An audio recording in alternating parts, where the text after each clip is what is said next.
Assalamualaikum warahmatullahi wabarakatuh. Waalaikumsalam.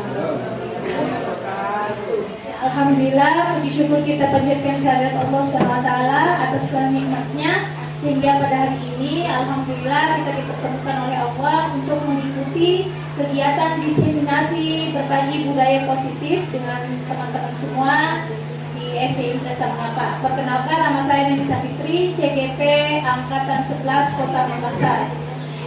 Sebagaimana biasanya pada kepala sekolah atau yang mewakili untuk memberikan sambutan berkaitan kegiatan acara diseminasi ini.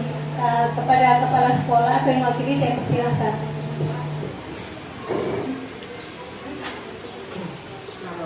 Assalamualaikum warahmatullahi wabarakatuh. Izinkan saya Bapak Ibu mewakili kepala sekolah dalam membuka agenda hari ini, yaitu diseminasi berbagi budaya positif. Yang terhormat pemateri Ibu Nisa Fitri yang merupakan calon guru penggerak Angkatan 11 Kota Makassar. Yang saya hormati Bapak Ibu guru UPT, SBN, SD Impres Mengapa. Oke, yang saya banggakan juga. Oke Bapak Ibu, yang pertama mungkin mewakili dari Bapak Ibu kepala sekolah, berhubung Bapak lagi ada kegiatan di Bawaslu, mungkin nanti hasilnya dia akan sampaikan ke kita juga. Kepada pemateri saya mengucapkan banyak terima kasih. Semoga hasil dari diseminasi ini dapat berbagi luas kepada Bapak Ibu guru. Dan mungkin sedikit diseminasi itu sepengetahuan saya adalah bagaimana informasi yang kita peroleh dapat disebarluaskan, dan inilah yang kita sebarluaskan kepada Bapak Ibu guru UPT SD bersama apa. Mungkin Ibu Neni yang merupakan calon guru penggerak memperoleh ilmu lalu didiseminasikan kepada kita semua, dan inilah materi hari ini adalah berkaitan dengan budaya positif. Mungkin saya sedikit ambil sebelum membuka itu budaya positif. Kita ketahui adalah kata budaya, kebiasaan dan positif ada hal yang baik. Sebenarnya sering kita lakukan setiap hari ke anak-anak. Salah satu contoh itu ada papan bicara di depan sini atau yang ini. 1-2 kali kamu terlambat, saya maklum. 2-3 kali kamu 3-4 kali kamu terlambat, saya bingung. 5-6 kali kamu terlambat, saya pusing. Dan sering kamu terlambat, saya terganggu. Itu sebenarnya sudah ada di papan tulis. Itu sebenarnya budaya positif yang kita terapkan, papan bicara. Dan kemudian Bapak Ibu seperti juga 5S, senyum, sapa, sopan, santun, dan salam. Itulah budaya-budaya positif. Tapi Ibu Neni akan memaparkan lebih luas lagi tentang bagaimana budaya positif kita sebagai seorang guru. Mungkin demikian yang dapat saya sampaikan, dan saya buka kegiatan ini dengan bacaan basmalah.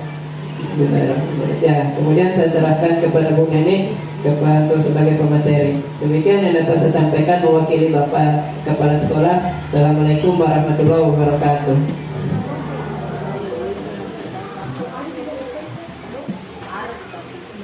Ya, bagaimana teman-teman? Masih semangat? Semangat. Alhamdulillah. Saya ulang lagi, semangat. Semangat. Seperti biasa, tapi kita mengajar di kelas selalu ada ice breakingnya. Tapi mungkin ini ice breakingnya tidak jauh berbeda dengan biasa kita lakukan dengan siswa kita ini. Kembali sebagaimana tepuk semangat ya. Jadi tepuk semangat.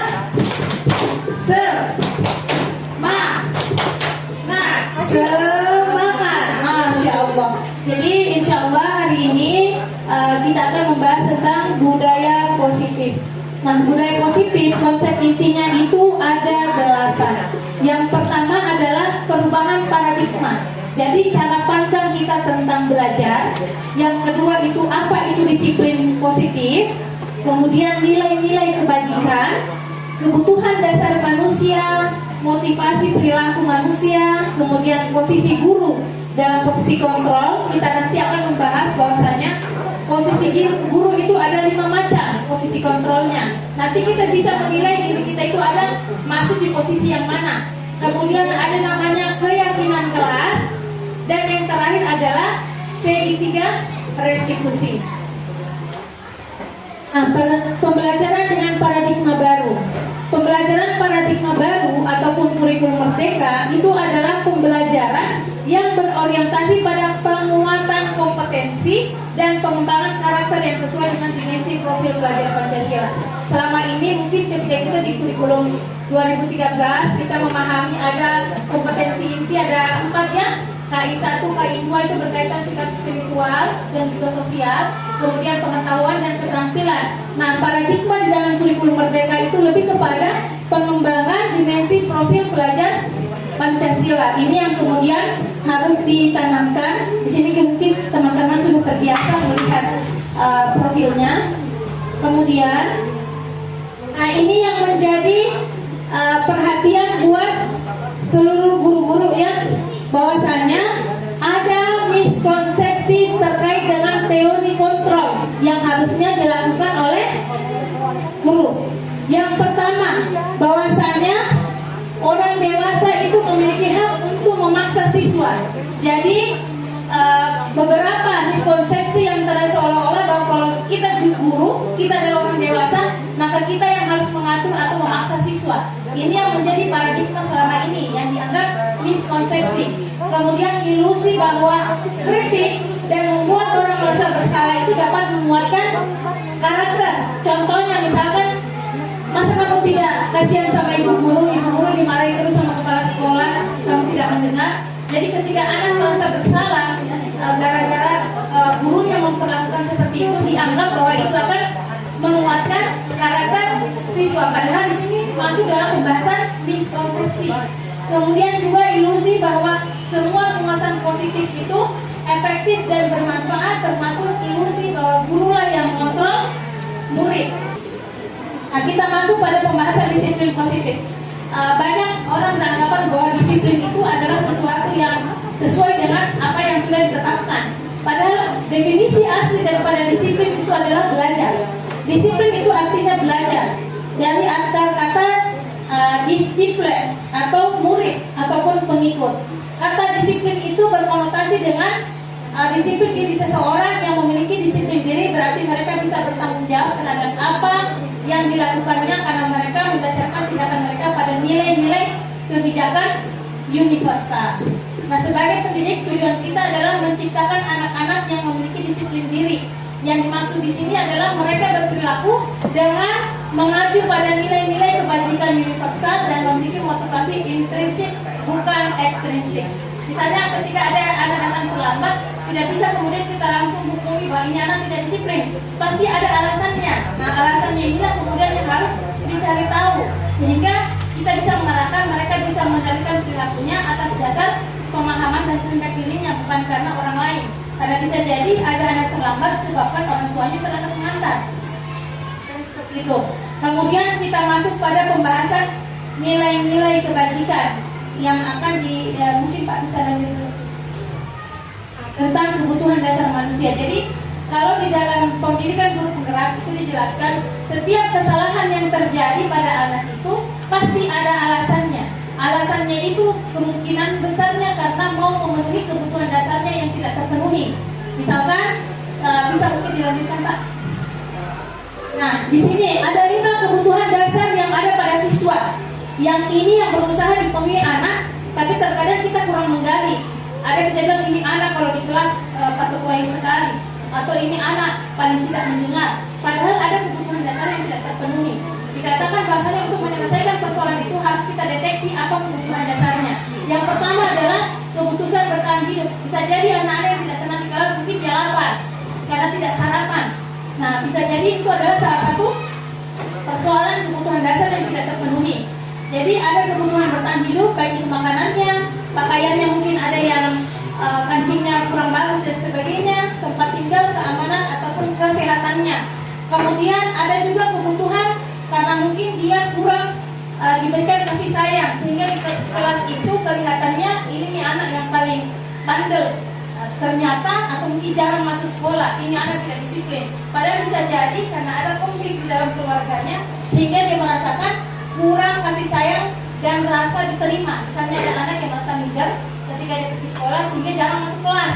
Bisa jadi karena selama di kelas ada yang biasa membuli dia atau menganggap bahwa dia orang fakir, orang miskin, sehingga dia tidak tenang untuk datang sekolah. Tetapi ketika kita tidak membaca masalahnya dengan jelas apa kebutuhan yang tidak terpenuhi, kita tidak bisa kemudian dengan mudah mencap anak ini adalah anak yang tidak disiplin atau anak yang kurang ajar ketika masih kelas. Nah, padahal bisa jadi karena ada rasa diterima yang tidak terpenuhi, tidak dipedulikan, kemudian kerjasama ataupun mungkin dia belum bisa berkolaborasi di dalam satu kelompok. Kemudian ada anak juga yang melakukan permasalahan dalam kelas, bisa jadi karena kebutuhan dasarnya dia itu punya harga diri yang terlalu tinggi, penguasaan, selalu dia dianggap dia yang memimpin. Nah, sehingga banyak kejadian-kejadian yang terjadi di kelas, entah itu dia rebut temannya atau misalkan dia ketua kelas, tetapi ketika kemudian ada temannya berbuat salah, dia paling ribut, berteriak dan sebagainya. Itu adalah kebutuhan penguasaan yang dia miliki yang mungkin terlalu tinggi.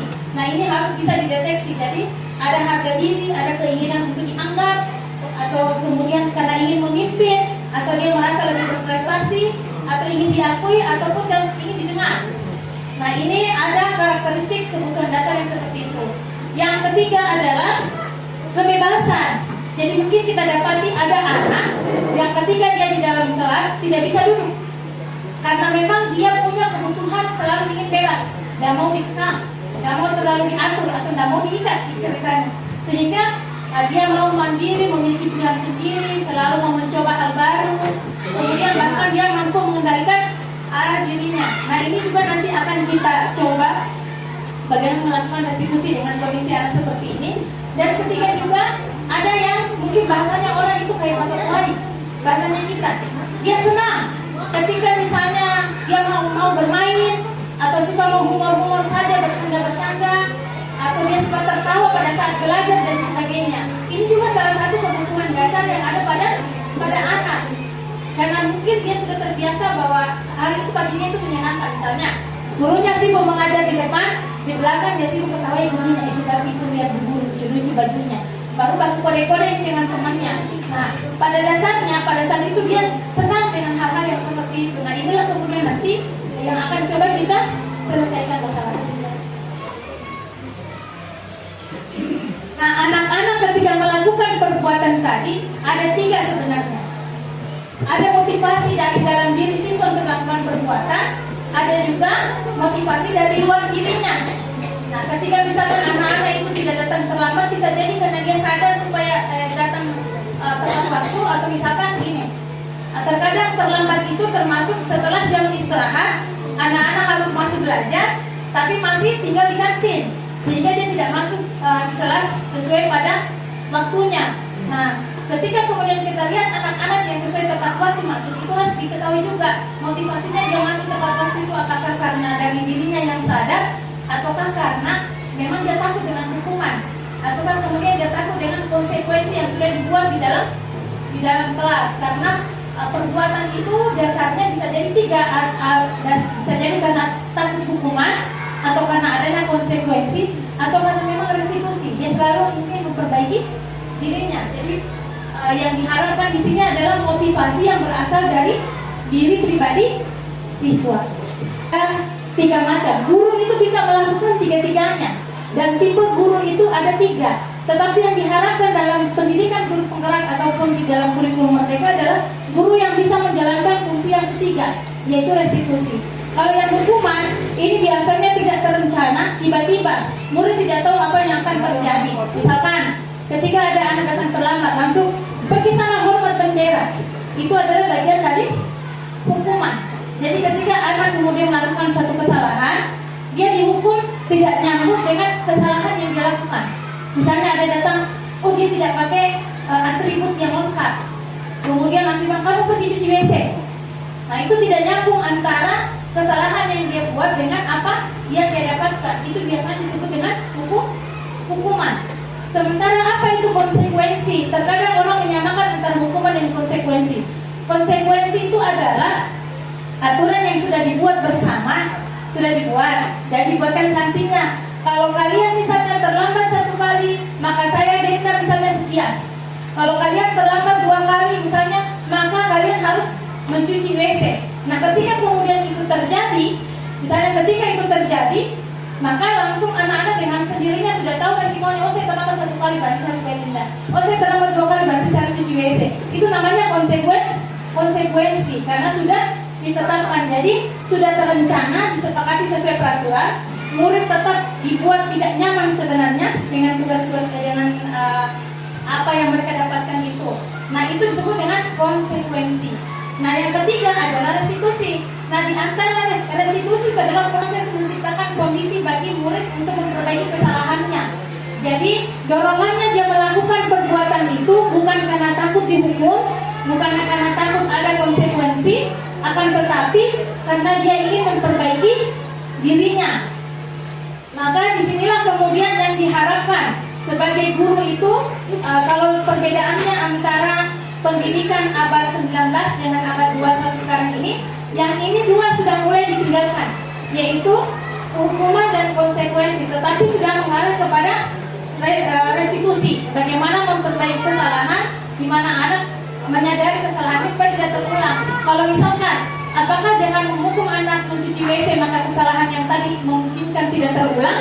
Memungkinkan besar tetap terulang karena tidak diselesaikan masalahnya. Tapi kalau dengan restitusi, dengan kesalahan yang sama mencoba diselesaikan dengan cara segitiga restitusi, memungkinkan besar anak tidak mengalami lagi kesalahan yang sama karena sudah ada kesadarannya. Di sini ada 5 posisi kontrol guru yang berlaku dari zaman dulu ya sampai sekarang. Ada posisi guru sebagai penghukum, ada posisi guru sebagai pembuat merasa bersalah, ada posisi guru sebagai teman, ada posisi guru sebagai pemantau, dan ada posisi guru sebagai manajer. Di antara kelima ini yang diharapkan sekarang itu adalah posisi guru sebagai manajer. Jadi kalau penghukum ini nanti kita dapatkan misalnya kayak tadi, terlambat datang suruh kartu merah, atau tidak kerjakan tugas disuruh bayar denda, atau kemudian ketika siswa kemudian tidak mengerjakan PR disuruh berdiri di depan kelas. Itu bagian daripada posisi kontrol guru sebagai penghukum. Ada juga yang pembuat merasa bersalah. Misalkan, nah kerja di tugas tak. Kalau kita tidak kerja tugas tak, nanti saya ditegur sama kepala sekolah. Jadi anak akhirnya terdorong melakukan pekerjaan tugas itu karena tidak enak nih merasa bersalah, maksudnya guru gara-gara saya akhirnya jadi marahin dan sebagainya. Nah, ini bagian daripada posisi guru, posisi kontrol guru yang pembuat merasa bersalah. Ada juga posisi sebagai teman. Ini juga sebenarnya diminta untuk dihindari. Kenapa? Karena kalau posisi sebagai teman itu membujuk anak-anak. Nah, ayo kita kerja mati ini. Kalau sudah mati, nanti saya kasih hadiah atau apa. Jadi modelnya itu bujukan, tapi ada kekurangannya. Anak jadi tergantung sama itu guru, selalu bergantung sama gurunya. Kalau yang posisi sebagai pemantau itu tadi guru yang menjalankan konsekuensi di dalam kelas. Dia sudah buat peraturan, sudah ada sanksi-sanksi yang ditetapkan kalau kita melanggar. Jadi dia hanya memantau saja. Kamu sudah kerjakan, lihat di aturan saya kerjakan. Kamu terlambat, tahu kan resikonya, ya kerjakan. Jadi dia hanya menjalankan apa yang sudah.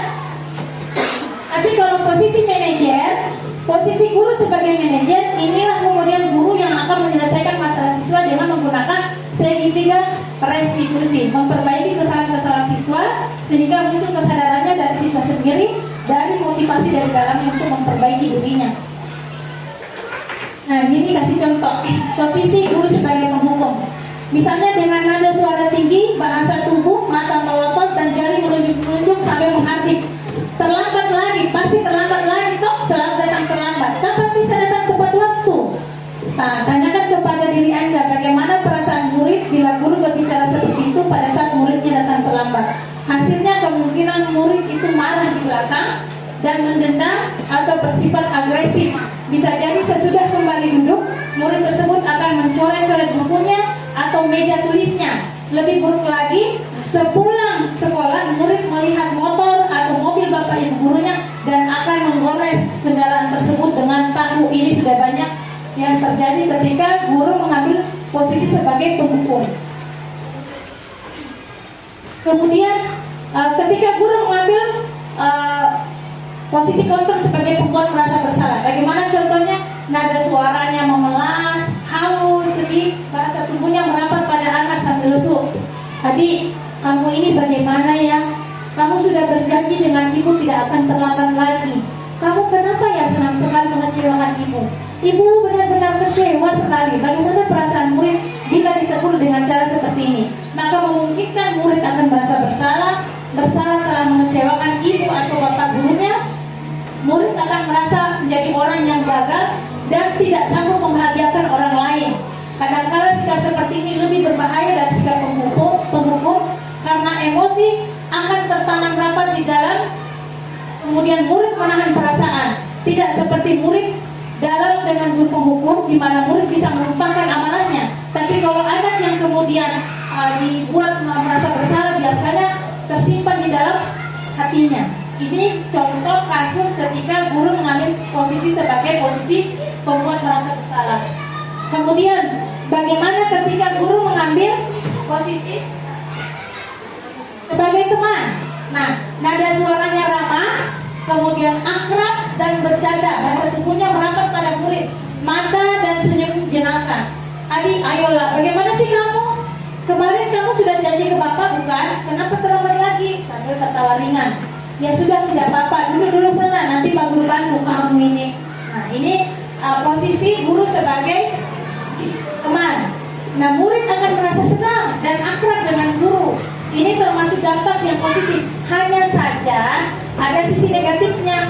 Murid menjadi tergantung dengan gurunya. Apa-apa gurunya, apa-apa gurunya. Bila ada masalah, dia merasa bisa mengandalkan guru tersebut untuk membantunya. Akibat lainnya dari posisi teman, anak itu, misalnya Adi hanya akan berbuat sesuatu bila guru itu yang menyuruh. Kalau guru lain itu tidak dianggap, hanya gurunya yang mau dengarkan. Karena selama ini posisi guru itu mengambil peran sebagai teman, sehingga anak bergantung kepada guru tersebut. Jadi bagi dia itu gurunya itu adalah yang gurunya. Nah, ini ketika kita mengambil peran sebagai teman. Kemudian peran sebagai pemantau. Jadi nada suara datar, bahasa tubuhnya yang formal.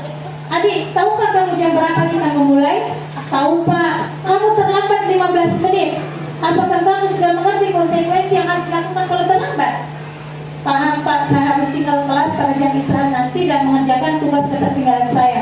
Ya benar, nanti pada saat jam istirahat kamu harus tinggal di kelas untuk menyelesaikan tugas. Jadi karena sudah ada kesepakatan yang dibuat, jadi ketika kemudian terjadi itu, dia hanya mengingatkan untuk menjalankan apa yang sudah disepakati. Hasilnya, murid memahami konsekuensi yang harus dijalankan karena telah melanggar salah satu peraturan sekolah. Guru tidak menunjukkan suatu emosi yang berlebihan, menjadi marah atau membuat merasa berbuat salah.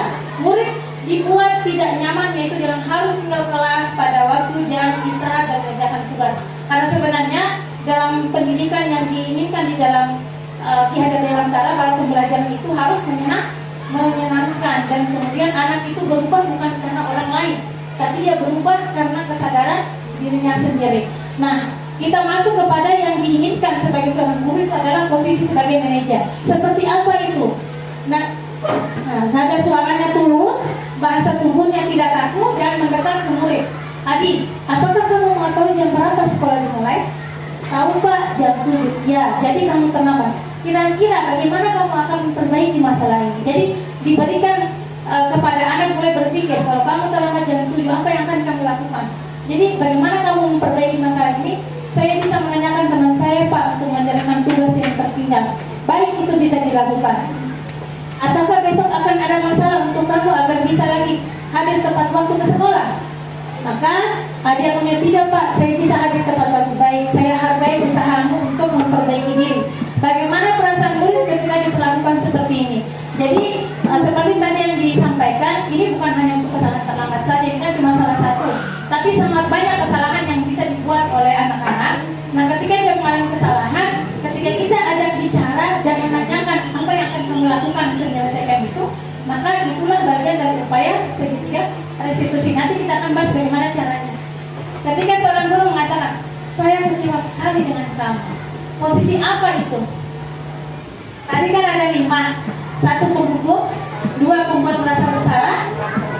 Ya, bagus sekali. Pembuat merasa bersalah. Dengan kata-katanya seorang ibu itu kemudian membuat siswa itu merasa bersalah. Nah, betul sekali. Sekarang kasus yang kedua. kamu tidak pernah benar melakukannya. Sekarang keliling lapangan 3 kali sebagai penghukum. Hebat ya. Jadi itu adalah posisi guru sebagai penghukum. Kasus yang lain, kira-kira bagaimana kamu akan memperbaiki masalah ini? Sebagai apa, Bu? Sebagai manajer. Coba Pak, apakah itu benar? Ya, betul sekali. Kemudian lanjut lagi Pak. Ayolah, lakukan demi Bapak atau Ibu. Baik Pak? Iya, sebagai teman coba. Iya, betul sekali. Jadi ada rayuan.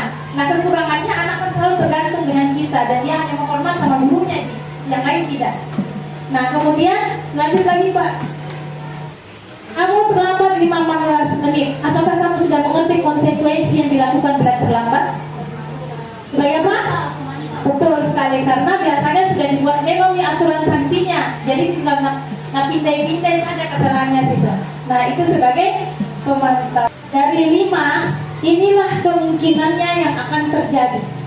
Siswa diidentifikasi akan gagal karena selalu mengandalkan kontrol dari luar, bukan dari dirinya siswa. Karena mereka melakukan itu semata-mata menghindari hukuman. Jadi ketika guru mengambil posisi sebagai penghukum dan pembuat merasa bersalah, kemungkinan besar siswa akan gagal. Ya, makanya guru biasanya itu menghardik, menunjuk-nunjuk, menyakiti, menyindir. Kemudian ketika posisinya sebagai pembuat merasa bersalah, berceramahnya panjang, seharusnya ini, Bapak kecewa, kamu sudah mengecewakan ibu, padahal saya sudah berharap banyak dan sebagainya. Jadi anak itu justru merasa tertekan, kami gara-gara saya ibu dimarahi dan sebagainya. Kemudian guru akan berkata, kalau kamu tidak melakukannya, awas ya, rasakan. Nah, itu biasanya kata-kata guru sebagai menghukum. Kemudian kalau guru sebagai seorang yang pembuat merasa bersalah, kamu seharusnya, kamu sudah tahu, ibu lelah sekali mengatakan, saya stres menghadapi kalian. Nah, ini biasanya pembuat merasa bersalah. Hasilnya kemungkinan besar siswa akan memberontak, menyalahkan orang lain atau berbohong. Bukan saya Bu, dia ini, karena sudah takut dihukum. Jadi lebih baik dia selamat daripada dirinya yang kena. Bukan saya Bu, dia ini. Atau ini sama, dia menyembunyikan, menyangkal atau berbohong. Ini yang mungkin akan terjadi pada siswa. Nah, kalian dengan dunia berkualitas ini, murid mengatakan guru di luar dunia yang berkualitas. Ini posisi-posisinya. Atau kalau siswa biasanya berkata, biarkan nih, nanti juga selesai itu marah-marah atau marah-marah lagi. Ini biasanya siswa akan bicara di belakang begitu. Kalau yang tadi, dimaafkan saya ibu dong, sudah kasih kecewa ibu, kasihannya capek gara-gara kita. Jadi itu semua motivasi luar dia berbuat mengerjakan tugas bukan kesadaran diri, tapi tidak enak sama gurunya. Nah, kemudian dampaknya pada murid, dia akan mengurangi kesalahan. Kalau yang membuat merasa bersalah, siswanya akan merasa rendah diri. Nah, yang kedua, identitasnya juga berhasil, sukses, tapi kesuksesannya disebabkan kontrol luar bukan dari dalam dirinya. Yaitu nanti dia akan selalu mengharap imbalan, siapa yang kasih hadiah, gula-gula, uang seribu atau apa. Itu makanya kalau di dalam pendidikan guru penggerak, reward ada, tetapi diupayakan bukan reward berbentuk barang, karena dia akan mengharap terus itu. Kalau tidak begitu, dia tidak akan mengerjakan. Jadi mengharapkan imbalan atau tergantung pada orang lain. Posisi teman, membuatkan alasan-alasan untuk muridnya, banyak rayuannya, dikerja nanti bantu jikina. Yang penting cepat selesai, atau siapa mau cepat selesai, cepat dipulang dan sebagainya. Jadi rayuan-rayuan. Kemudian kalau pemantau itu fungsinya kayak tadi gitu. Oh ini melanggar, tahu itu resikonya, oh dia dibayar ki. Atau kamu harus kerjakan cuci WC, atau tidak boleh pulang, selesaikan semua tugas-tugasnya karena sudah ada disepakati. Nah ini mungkin bisa berhasil, tetapi keberhasilannya dipengaruhi oleh kontrol dari luar. Nah, di sini digambarkan nanti kesannya kalau Anda yang lemah, tidak mandiri dan selalu tergantung. Kalau yang posisi pemantau menitik beratkan pada sanksi dan hadiah untuk dirinya. Nah ini selalu pertanyaannya itu guru selalu berkata, apa peraturannya? Apa beda peraturannya sudah disepakati? Kerjakan begitu. Tapi kalau guru sebagai teman, ayolah lakukan demi ibu. Masa kamu tidak mau? Ingat, tidak Bapak pernah bantu ini. Jadi kerjakan lagi nah kayak begitu. Jadi ini dianggap positif tetapi memiliki dampak yang negatif. Lalu yang diinginkan itu adalah ini, posisi sebagai manajer. Kenapa? Karena kontrolnya dari diri siswa sendiri. Jadi pada saat ada masalah, guru yang paling pertama adalah mengajukan pertanyaan-pertanyaan. Kenapa kamu terlambat? Bisa jadi dia terlambat bukan dari dirinya, mama yang tidak ngantar, jadi dia bingung. Apa kira-kira yang harus kamu lakukan kalau begitu? Ada mungkin dia akan memunculkan bernalar kritisnya apa yang harus dia lakukan untuk menyelesaikan masalahnya. Terus nanti akan dibahas di segitiga restitusi itu tentang keyakinan kelas ya, nilai-nilai apa yang kita yakini, apa yang bisa kamu kerjakan untuk memperbaiki masalah ini. Maka hasilnya akan menguatkan pribadi siswa. Murid meletakkan dirinya sebagai individu yang positif dalam dunia berkualitas, kemudian akan mengevaluasi dirinya. Dia akan senantiasa mengintrospeksi dirinya, bagaimana cara memperbaiki diri. Salah satu cara untuk menyelesaikan persoalan-persoalan yang paling pertama adalah membuat keyakinan kelas. Keyakinan kelas beda dengan peraturan kelas. Peraturan kelas itu adalah aturan-aturan yang memang sudah rinci. Misalnya tidak boleh datang terlambat, tidak boleh makan di dalam kelas, tidak boleh mengganggu temannya, tidak boleh berkelahi. Itu semua bagian daripada aturan-aturan kelas. Sementara keyakinan kelas itu adalah nilai-nilai yang nilai-nilai kebajikan yang lahir dari aturan-aturan itu. Misalkan tidak boleh mengecek teman. Apa di situ nilai yang diambil? Saling menghargai. Nah, itulah nanti yang akan dibuatkan dalam bentuk keyakinan yang kesepakatan kelas yang akan ditempel, ditulis misalnya saling menghargai. Nanti di bawahnya itu akan ditahu apa-apa aturannya. Jadi bukan hanya tidak mengejek, tapi segala hal yang berkaitan tentang menghargai itu akan mereka berupaya terapkan. Begitupun kemudian ketika dibilang membuang sampah pada tempatnya. Pasti biasanya kalau membuat keyakinan kelas itu, Bu, kita kemudian membagikan kertas atau meminta anak-anak mengusulkan apa aturan-aturan yang ingin kalian sepakati. Jadi siswa masing-masing mulai mengajukan aturan-aturan apa. Ada yang bilang jangan buang sampah di dalam laci, tidak boleh membuang sampah di sini, tidak boleh menggorol di dalam kelas. Itu kan kalau disimpulkan satu intinya. Apa itu? Kebersihan, menjaga kebersihan. Jadi kalau aturan bisa terlalu banyak nanti, tapi kalau keyakinan kelas itu sedikit yang dia butuhkan. Cukup ditulis saja kebersihan. Jadi segala hal yang berkaitan dengan kebersihan itu harus dijaga oleh siswa. Nah, kita beralih ke yang terakhir, itu berkaitan tentang segitiga restitusi. Nah, inilah yang intinya. Apa itu segitiga restitusi? Seorang posisi manajer sehari-harinya menggunakan ini ketika apapun masalah di dalam kelas. Apa itu segitiga restitusi? Proses menciptakan kondisi bagi murid untuk memperbaiki kesalahan mereka sehingga mereka bisa kembali pada kelompok mereka dengan karakter yang lebih kuat. Ada 3 kuncinya: menstabilkan identitas, memvalidasi tindakan yang salah, dan menanyakan keyakinan tadi yang sudah disepakati. Jadi caranya itu adalah kita bisa meminta tadi aturan-aturan. Setelah kemudian anak-anak menuliskan semua aturan berasal dari mereka, kemudian kita tarik apa nilai-nilai kebijakan apa nilai-nilai kebajikannya. Itulah nanti yang akan kita tuliskan dan kita pasang di dinding kelas. Jadi ketika anak-anak melakukan pelanggaran, tinggal kita tanya, keyakinan apa kira-kira yang kamu langgar dari perbuatan itu. Misalnya ada anak ejek di temannya, dari perbuatan itu apa keyakinan kelas yang kita langgar. Jangan bilang, oh saya tidak menghargai. Kalau sudah seperti itu, terus apa yang akan kamu lakukan? Pasti dari, oh saya akan berusaha untuk menghargai lagi teman. Jadi seperti itu. Jadi kata apa yang kita gunakan pada saat menstabilkan identitas siswa setelah melakukan kesalahan. Inilah yang biasanya digunakan guru untuk menstabilkan kondisi siswa yang melakukan kesalahan.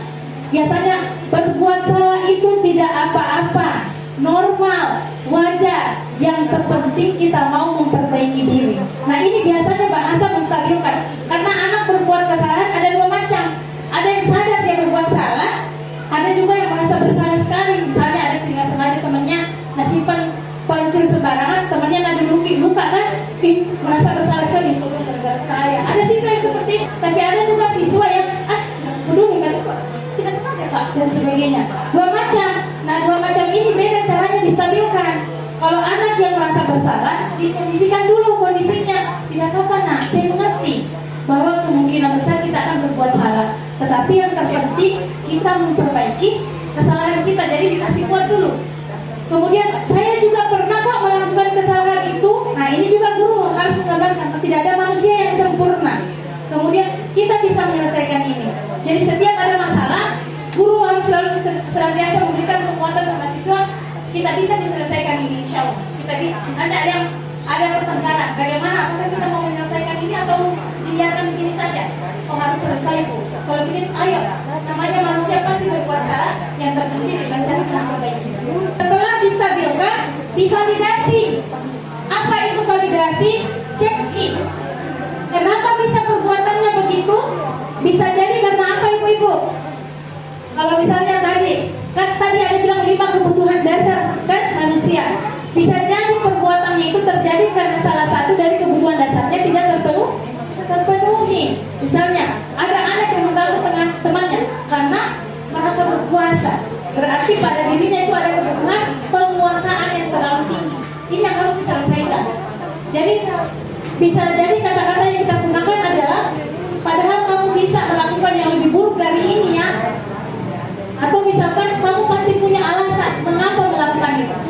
Yang terakhir adalah pada menanyakan keyakinan. Kalau sudah distabilkan identitasnya tadi, kemudian ditanyakan persoalannya atau divalidasi tindakannya kenapa dia melakukan itu, barulah kita selalu mengarahkan ke sini. Makanya kita tidak bisa melakukan segitiga restitusi sebelum membuat keyakinan kelas. Apa saja nilai-nilai yang harus dipenuhi di kelas dan itu disepakati. 1 misalnya saling menghargai, 2 kebersihan, 3 keamanan, misalnya tidak akan bullying dan sebagainya, 4 misalkan apa kedisiplinan, misalnya tepat waktu dan sebagainya. Kan dari nilai itu bisa diinterpretasi banyak aturan. Nah misalkan 5 atau 7. Nah ketika dia melakukan pelanggaran, ingat kita tanyakan apa yang kita percaya sebagai misalnya apa nilai-nilai umum tadi yang sudah kita sepakati. Kira-kira dari perbuatanmu itu keyakinan kelas apa yang kamu langgar?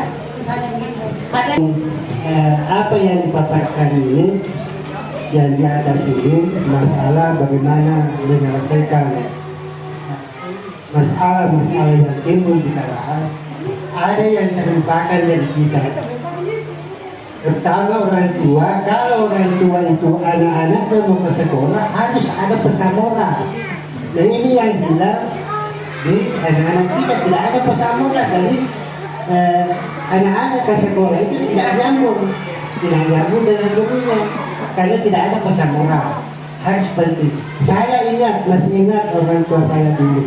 Kalau saya ke sekolah dipesan, nah saya kasih sekolah itu supaya bagus akhlaknya, bagus perilakunya, itu pesan moral.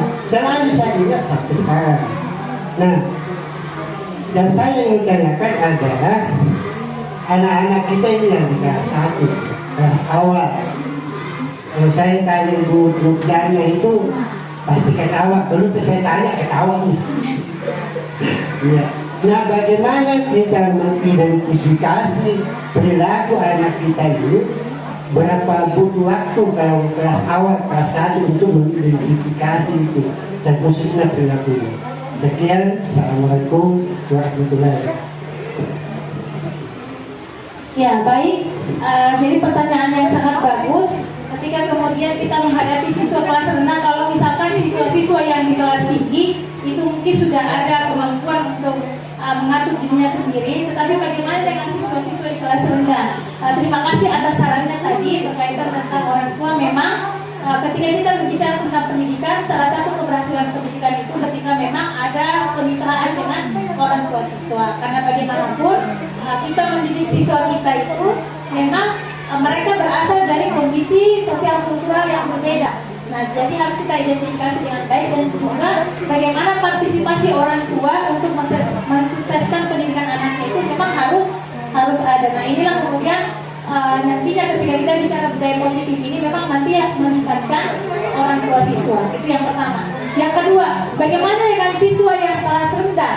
Bagaimana kemudian menghasilkan kasus-kasus atau mengidentifikasi masalahnya? Yang paling pertama memang sebelum kita melakukan segitiga restitusi, sebelum pembelajaran ada namanya asesmen awal. Kalau dulu yang kita kenal ada namanya diagnostik awal, itu sudah dilakukan karena diagnostik hanya bisa dilakukan oleh ahli. Maka kita melakukan adalah asesmen awal. Di asesmen awal inilah kemudian bisa kita dapatin informasi dari siswa langsung, bisa juga dari orang tua siswa secara jujur. Dengan pemahaman dasar itu, maka kita akan menyelesaikan masalahnya. Kemarin sebelum masuk pembelajaran, saya lakukan pertemuan dengan orang tua siswa. Yang pertama itu untuk membentuk suatu kesepakatan dalam hal kemitraan belajar. Yang kedua itu untuk melakukan asesmen awal pandangan orang tua berkaitan anak-anaknya. Seperti apa karakternya di rumah. Misalnya ketika mereka menghadapi masalah, seperti apa kondisinya. Ada yang menceritakan anaknya cepat marah. Ada yang menceritakan anaknya seperti ini. Ternyata tidak sesuai antara apa yang dilakukan di rumah dan apa yang ada di sekolah. Dengan asesmen seperti itu kita sudah punya ilmu atau pengetahuan awal. Nah, kemudian baru kita bisa melakukan. Tapi apakah bisa kita lakukan segitiga restitusi bukan hanya kepada siswa, tapi ternyata siswa itu ada maunya, harus ditanya. Tidak apa-apa siswa kalau menangis, wajar kalau menangis. Tapi kenapa siswa menangis? Oh, baru bilang mengantuk nih ayah. Mau gak tidur tapi tidak ada tempat tidur. Nah, ini berarti ada kebutuhan dasarnya tidak terpenuhi. Atau misalkan tiba-tiba menangis karena itu susah banget, luar biasa. Selain itu sebenarnya bukan hanya dari sekolah saja, dari rumah juga itu harus dibiasakan, ditanamkan budaya positif ini. Jadi terbawa sampai ke sekolah. Nah, ini yang tidak ada atau tidak kurang dimiliki oleh bukan kita keluarga lagi di rumah, tidak. Tapi memang kebanyakan setelah saya 36 tahun saya mengajar itu rata-rata orang tua tidak memberikan seperti yang Pak Akhir bilang tadi, memberikan wejangan dulu sebelum berangkat. Sebenarnya itu sudah termasuk budaya positif. Jadi marilah sama-sama kita jangan bosan-bosannya. Ada pepatah mengatakan Allah bisa karena biasa.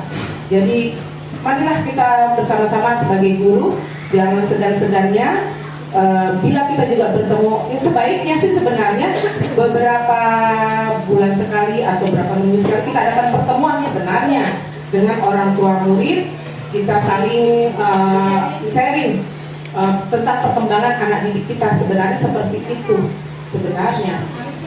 Ya, jadi bagus sekali dengan adanya seperti ini. Mudah-mudahan kita semua bisa bekerja sama. Hanya itu saja. Terima kasih. Iya, dengan kegiatan ini ya mudah-mudahan kita semua bisa. Marilah sama-sama tadi kita berusaha membudayakan budaya positif dan mengarahkan kepada anak-anak kita supaya kita bisa terutama seperti ini tadi 5S, karena ada di dalam dari situ semua masuk di dalam budaya positif. Karena saya juga sudah menerapkan di kelas saya sendiri mengenai keyakinan kelas. Sebelum kita mengajar, memang sebelum saya masuk di kelas 5 sudah saya tanya dulu apa yang harus kita sepakati bersama. Jadi umpamanya ada kesalahan seperti tadi Bunda ditanya, ini termasuk apa yang kamu lakukan termasuk di mana. Jadi mereka bisa merubah, insya Allah. Ini pun.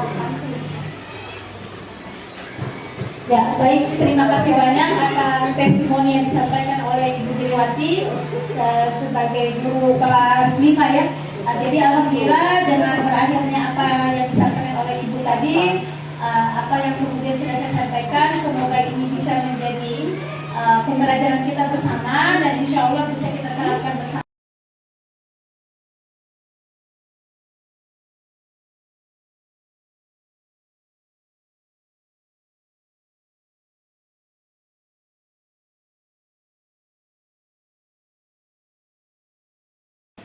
Bismillahirrahmanirrahim. Assalamualaikum warahmatullahi wabarakatuh. Waalaikumsalam warahmatullahi wabarakatuh. Masya Allah. Bagaimana kabarnya semua hari ini? Baik. Sehat? Sehat. Alhamdulillah. Jadi kita akan membuat kesepakatan kelas terlebih dahulu. Jadi hari ini kita akan buat kesepakatan kelas. Dan dan juga kita akan membuat keyakinan kelas atau nilai-nilai yang akan kita jadikan sebagai pedoman dalam menjalankan aktivitas di sekolah. Nah, hari ini Ibu akan meminta masing-masing daripada siswa untuk mengusulkan aturan-aturan yang memungkinkan untuk kita gunakan di kelas. Jadi Ibu sudah menyiapkan sticky note ya, sticky note. Silahkan kalian tuliskan aturan-aturan yang berasal dari pikiran kalian masing-masing. Kira-kira aturan apa yang harus kita sepakati di dalam kelas. Misalkan ada anak yang mengusulkan tidak boleh datang terlambat atau harus hadir tepat waktu. Ada juga anak yang mengusulkan tidak boleh makan di dalam kelas. Jadi aturan-aturan ini itu bersumber dari kalian. Nanti kemudian akan kita sepakati apa saja yang akan berlaku di kelas kita dan nilai-nilai apa yang akan kita ambil. Jadi sekarang saya bagikan ya kertas ini, sticky note-nya. Silakan masing-masing setiap siswa menuliskan satu aturan yang kita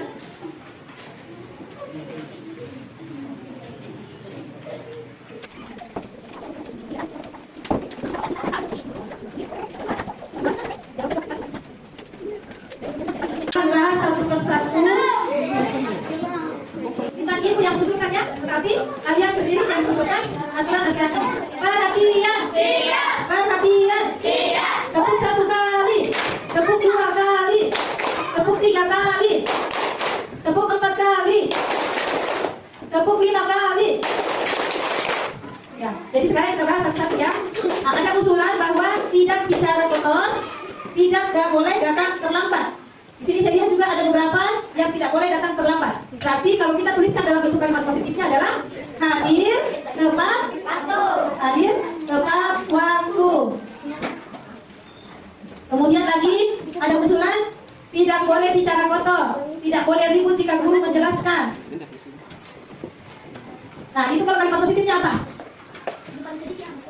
Tidak boleh bicara kotor berarti sopan saat berbicara.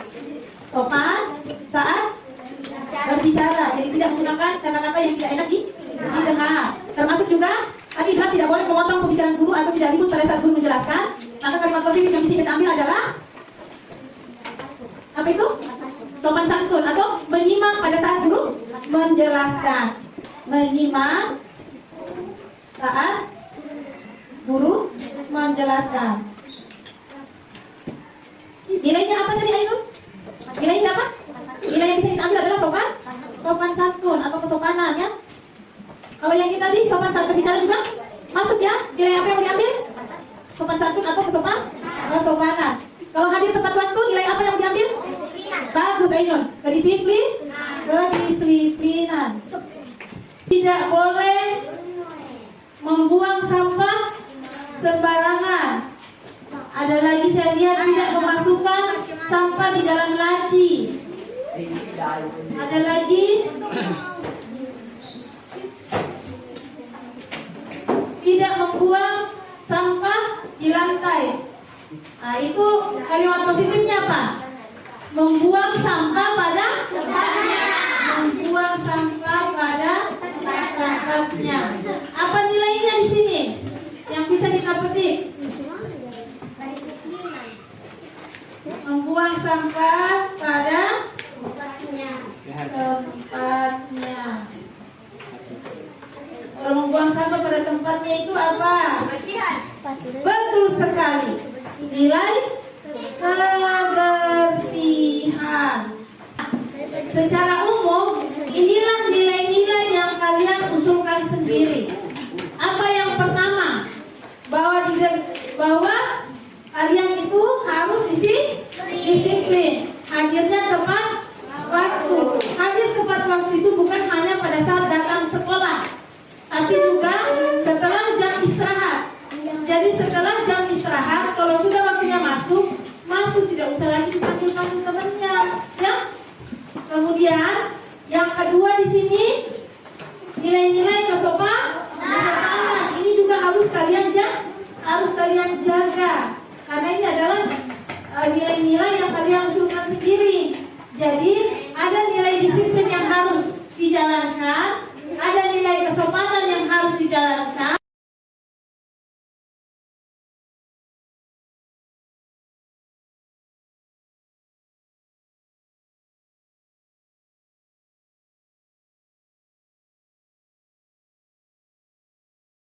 Apakah kalian sepakat dengan nilai-nilai ini? Apakah kalian sepakat? Karena semua usulan-usulan aturan ini kalian sendiri yang mengusulkan. Ketika kalian sendiri mengusulkan, kemudian sudah kita dapat nilainya, maka inilah yang kita pegang. Jadi setiap ada masalah, perhatikan bahwa nilai-nilai inilah yang menjadi panduan kita selama berada di sekolah. Yaitu mungkin itu yang bisa Ibu sampaikan.